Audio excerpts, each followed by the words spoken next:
We have to find a way to talk and have dialogue and be tolerant between other views. You have to have open dialogue, and that's where free speech is so important. Consent's a very important thing, and today in the Me Too movement, it's been very important because I think it's really opened up a lot of eyes. Cannabis is a healing herb. We as the people, we need to stand up and make a move. If you committed sexual assault, it doesn't matter when it was, you should be held accountable for that. However, we have to make sure that we actually make sure they committed sexual assault, and we have to make sure that all allegations are verified. They'll put in these programs thinking that it'll help everyone, but what they forget is that the pathway to hell is paved with good intention. And I think that's what this whole movement is all about anyways, is trying to be open to ideas.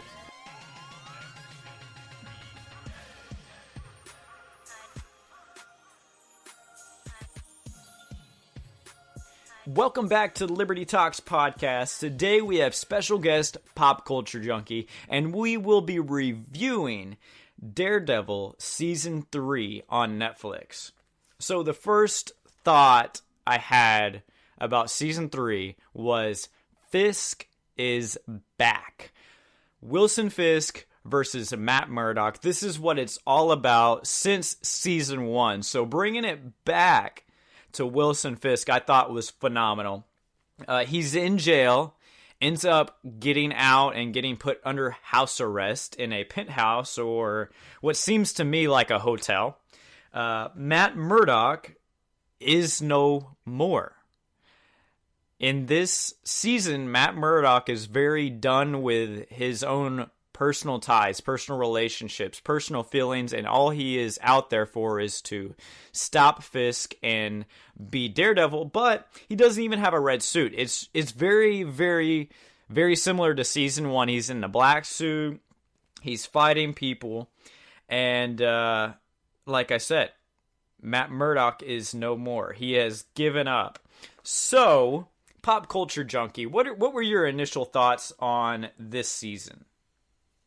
I thought the season was very good, of course. I'm a huge fan of all of the Marvel, Daredevil, and Punisher and such, but the season itself, for me, it did start off slow. It took a little bit to get going, and I wasn't really sure what direction they were going in. We had Wilson Fisk coming back, of course, and I think that's one of the best Marvel villains in the entire Marvel universe, not alone just the Netflix series.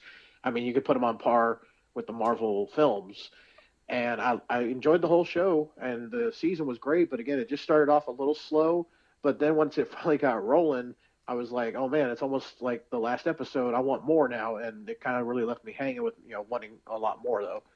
But I thought the whole season was great, and it was an interesting take on Daredevil showing, we talked about this before, where the great thing about the Daredevil show and even the Punisher was they actually are like you and me trying to be these superheroes. Okay, it's not like Superman or Wonder Woman from outer space. They've got all these superpowers that none of us could ever have. They're just an average person trying to do the job, do what's right, and you see what happens. You go out to fight a bunch of bad guys. You're going to show some wear and tear. You're going to get bloodied and beat up, and he actually shows all the damage that he's put his body through trying to do, the good deeds of being the Devil's Kitchen, or Hell's Kitchen's devil. There you go. But yeah, it was a really entertaining season. And I like the perspective you mentioned about Wilson Fisk coming back in. We know he's locked up in prison at the end of the previous season. And now he's coming back and wants to basically be the role model that he thinks he should be for the community, even though he's really just a wolf in sheep's clothing. Right. I mean, you did a really good job in pointing out that it starts off slow, but then once the action kicks in, it is unstoppable. It's just rapid fighting, a great story, everything. I mean, it's like you said, Fisk is an amazing character. He's very much on par with the Marvel movie universe, and in this season, Wilson Fisk is really unstoppable. Like, you think how could he do this? He's in jail. He's in he's under house arrest. But it's his manipulation. It's him being a crime boss and the way he works people to turn them. And that's actually how we get into having Bullseye. He was a police officer or a detective, and Fisk ends up turning him into his little lapdog, or his henchman. He turns a cop that's monitoring him into Bullseye, or the new Daredevil, the guy that is wearing the red suit but is not Matt Murdock. Yeah, absolutely. It's amazing. The performance from Vincent D'Onofrio is incredible. I mean, he is, this just despicable villain, and he does horrible things, of course. And yeah, the character of Bullseye is a number one military person and honorable person. He does everything right, and he hates Wilson Fisk. He doesn't want him to have any freedom. He thinks it's ridiculous the things he's getting to get away with, and getting to be put under house arrest and everything. And it's a crazy, it's really crazy watching how he manipulates him and can get him to change his thinking and change his feelings on everything. And it's pretty scary when you think about it too. If you can take someone that's such a good person, good straight shooter, and then you can turn them to complete evil, and it's like, yeah, it's just crazy what little he does with just speaking to him, not even having to physically force him to do these things. Wow, I mean, I tell you, just talking about it, it just gives me goosebumps thinking back to when I was watching Daredevil Season 3. And on a historical note, it really makes me think, someone who's a historian and went to school for history, about how, well, not great leaders, but how influencers like Fisk turned people to do terrible things throughout history. And it's just mind-boggling to see how this happens. And the character of Wilson Fisk is just so good at doing it. They portray it so well in this TV series. It literally has you on the edge of your seat, wanting to know what happens in the next episode. Yeah, absolutely. I can't say enough good things about Vincent D'Onofrio's performance. He blew me away. I mean, he's been a favorite actor of mine. He's been in a lot of great things before this. And when they cast him as Kingpin, just the look of him, I'm sold. Okay, he's a great actor. He's going to do this amazing job. And then they introduce him in the early seasons. And it's just like, wow, I can't believe how amazing he's made this character. And then we learn the backstory of his character. Why did he become who he is? Or he had a very traumatic childhood. If you've seen the previous seasons, you know what I'm talking about. He's had a traumatic childhood, which turned him into this very twisted and evil person. And the way he can portray himself to think, no, I'm doing this for this reason, I'm doing this for the right reason, that's on the outside. But really on the inside, he is just this maniacal and manipulative evil being that is just unstoppable. He's physically intimidating as well as everything else, psychologically especially. It's very much like, going back to the historical perspective, some of the most evil men in history thought they were doing good. The things that they were fighting for, they thought it was morally right. They didn't see that the things they were fighting for was wrong, and you can very much see this in Wilson Fisk. Yeah, absolutely. Now, the mastermind on this guy is just phenomenal too. I mean, think about, it's like you said, the detective that becomes Bullseye, or the new Daredevil in the red suit. Fisk identifies him as the perfect person to go up against Daredevil, right? Like his military skill, his accuracy, I would say maybe his brains, but his brains and his brawn put together, it's a perfect person to go against Daredevil. Mm-hmm. So when we see Bullseye put on the red suit, he's the new Daredevil. What was your feeling? Well, I mean, at first you're thinking, okay, somebody's going to try to be an imposter Daredevil, and let's see what he can do compared to what Matt Murdock can do. But, excuse me, the interesting, story they're sharing in the early parts of this season is we're following the events from the previous seasons of Daredevil, along with the Defenders. They're bringing that in as well, where they just had the whole attack on New York as well. But you're bringing in Matt Murdock, where he's beat up, he's broken down, he's suffering from just so much abuse that he's put his body through. He doesn't have his normal senses working. Okay, of course, everyone knows, no spoiler alert, Matt Murdock is blind. That's the whole amazing thing of his character, is he's blind, but he's still able to somehow sense everything that's happening around him. And he doesn't even have that now. So he's even struggling to figure out, walking around a room almost, let alone try to fight off 100 to 200 or 300 bad people, whatever. And so you throw that in, he's struggling to become his normal self again. And now you have this equally just amazing bad guy in Bullseye. And he's even, like you said already, he's equivalent, he's skilled, he's trained, and on top of that, he may even be better than Matt Murdock. And, it's a very formidable foe he's got to deal with. Oh, you took the words right out of my mouth. I was going to say, unpopular opinion, Bullseye might be better than Daredevil. I mean, yeah.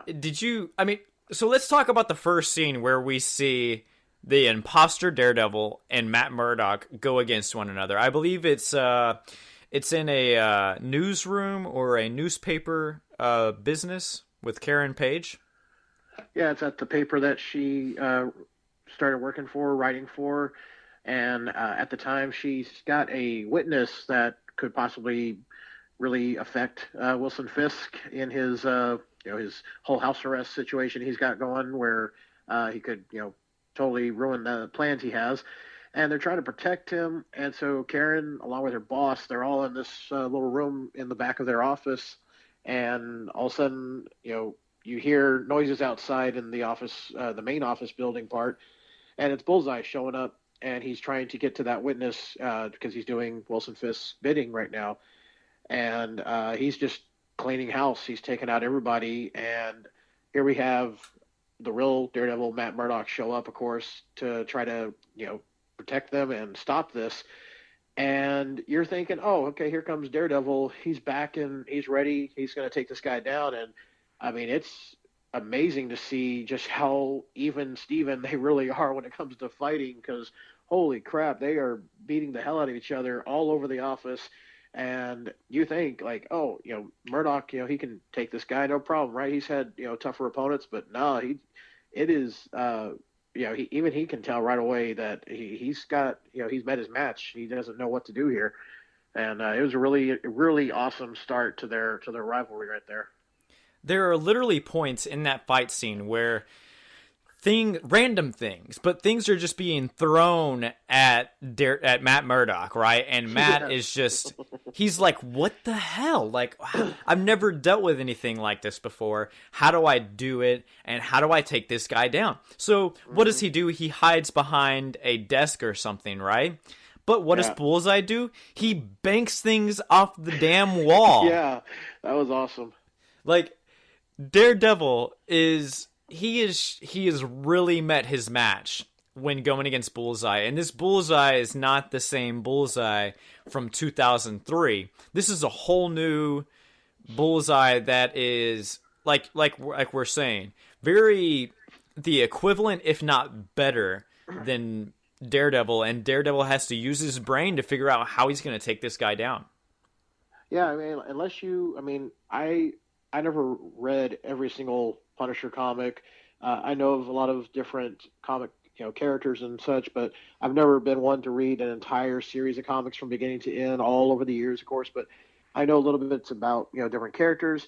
And the Bullseye character, if you just look at him in the comics, you think, oh, he looks a little silly, he's got the little Bullseye logo on his forehead and such.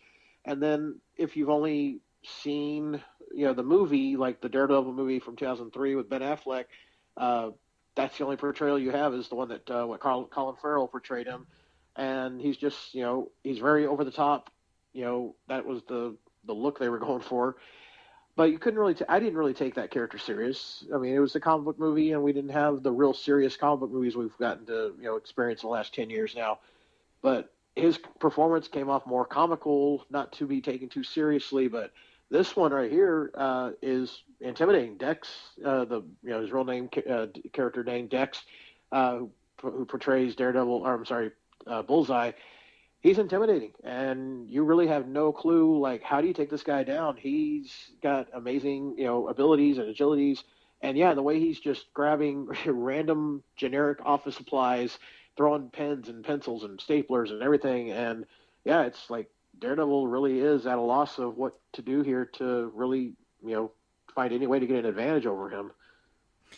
Right, and just for clarification for the listeners, in case you're not putting everything together, if it's a little hard to keep up, Dex is Bullseye, and he also puts on the red Daredevil suit to become the Daredevil imposter. So it's a little hard to keep up with. Sometimes you're like, oh, who is who? Well, that is it. Dex is the detective that Kingpin turns to his side. He becomes Bullseye, but better known in this series, he's the Daredevil imposter. Time stacks. Watch me kick these facts. Yeah.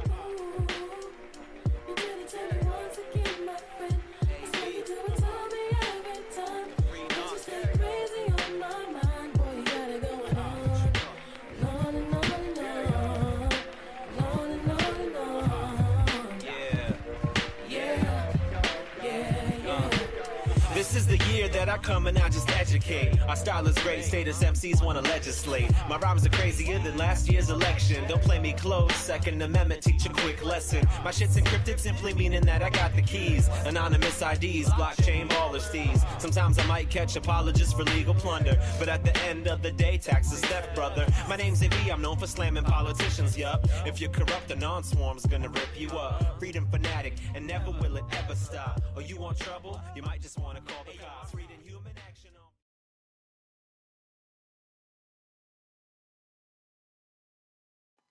Hey guys, I want to take a minute to talk to you about how we are doing so much here at Liberty Talks. And I have one word for you: Anchor. Anchor.fm is how we went from being on only a few podcast hosting sites to being on over a dozen different podcast hosting sites. Now you can find Liberty Talks on Apple Podcasts, Google Play, and Spotify. Practically all the mainstream podcast hosting sites you can now find Liberty Talks on, and that's because of Anchor. Not only can Anchor help you do that, but it can also help you produce your podcast, find ads, and find music for your podcast. Anchor is something we use here at Liberty Talks and think you should too. Go to anchor.fm and check it out.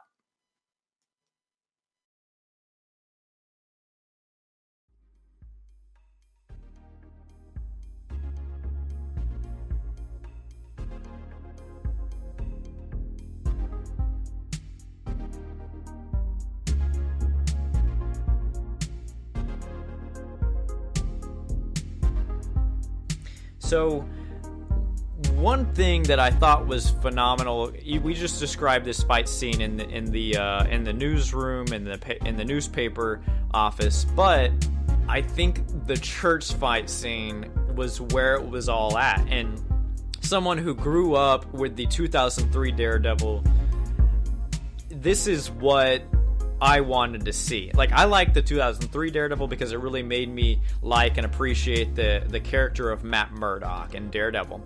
But looking back on it and watching this new series, they give us, like, Marvel finally gives us what we deserve in Daredevil Season 3, with Daredevil against Bullseye in this church, going at it, fighting, and giving it their all. Yeah, I mean, the action scenes, I mean, every season it seems with Daredevil, they up it a notch. And it's like, how do they outdo each previous one? We talked about the stairwell fight in was it second season, I believe, when he's is that when he's trying to save the Punisher? I think. I believe so. It's a literally no cut scene. It's just one big fight scene. Yeah, and I don't. I'm spacing right now. Did we have something like that this season? I know there's some good fight scenes. I'm trying to think if they had one that was like similar to that, where it was like a no cut fight scene. I don't remember off the top of my head. I wish I could, but it's amazing what they do. I mean, maybe they do cut it, maybe they are, chopping it and whatnot, but it just looks so seamless that you would believe, like, okay, let's just roll it, and just 20 minutes later the fight's done or whatever. But yeah, the fight scenes are amazing. I would guess really got to credit the makeup team and the costume designers that make it look like as he's fighting, he's taking the damage, he's actually being put into a fight. It's not just like a silly fight on a movie that has like no damage to each other at all. It's you really see it like it's really happening. All right. Well, I think that's the perfect note to end the podcast on. I think everyone should go out or maybe not go out, because you don't go out to see the Netflix movies anymore. Guys, stay in, binge watch this on Netflix. It'll be totally worth it. If you haven't seen Daredevil season 1 and 2, watch it. I mean, I'd say just watch season 3, but you got to watch all of it. This series is phenomenal. Daredevil on Netflix is amazing, and season 3 is totally worth it. If you haven't seen it at all, go watch all the seasons, but you're in store for an amazing treat on season 3. So, Pop Culture Junkie, where can our listeners find you at? You can always check me out on YouTube. My YouTube channel is Pop Culture Junkie, and I offer all types of subscription box unboxings, wrestling reviews, lots of different recaps and predictions on wrestling pay-per-views and such. Also, you can always check out me, I'm spacing here. You can always check me out on Twitter, Facebook, and Instagram. I've got all my links for my social media channels and such on my YouTube videos. You can check me out on Facebook at The Pop Culture Junkie, on Instagram at The Real Pop Culture Junkie, and on Twitter at Pop Culture Junk 2. Awesome. It's always a pleasure to have you on the show, Pop, and we're looking forward to hearing a lot more from you in recent episodes. Absolutely, man. Always love being a part of these. It's always a blast. I like a rebel chick, and she hella fit. She an activist, anti-establishment. Got a rocker look, make a blue collar empty his pocketbook. He in love with the thrill, but she don't love him, she in love with the world. Sexy tattoos on the back of the girl. Yeah, she is single, but don't wanna mingle. You give her your number, she give middle finger like, yeah. Tell me where have you been all of my life? You a libertarian, is that right? I don't want to talk about no politics. I'm Kool-Aid, you sugar, let me and you mix. Get together, I treat you right, but not like Cinderella. You a sexy, independent, intellectual. I hope your unmentionables are edible, incredible. I live against the grain, so that's the